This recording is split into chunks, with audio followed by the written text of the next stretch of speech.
ஐயனார் துணை சரியில்லை. அடுத்த வரி எபிசோடில் வானத்தை இருந்துட்டு இவங்கள நீங்கள் போனா போட்டுன்ற மாதிரி தான் இங்கே கல்யாணம் பண்ணியே கூட்டிகிட்டு வந்தீங்க. அது கூட ஃபேக் கல்யாணம் மட்டும்தான்.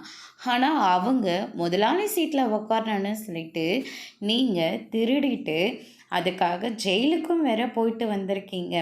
ஆமாம், எனக்கு ஒரு விஷயம் புரியல.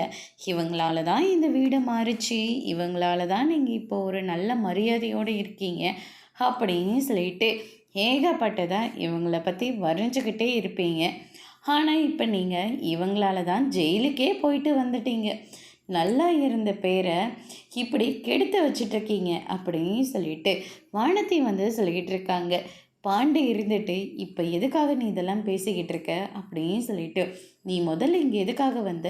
நீ சும்மா இரு பாண்டி, எப்போ பார்த்தாலும் எதுக்கு வந்தேன்னு சொல்லி கேட்டுக்கிட்டு, நானும் இந்த வீட்டுக்கு வாழ போகிறவ தானே, என்கிட்ட நீ இந்த விஷயத்த சொல்லியிருக்கணும்ல, ஏன் நீ சொல்லாமல் விட்ட அப்படின்னு சொல்லிட்டு வானத்தை ரொம்பவே கோவப்படுறாங்க.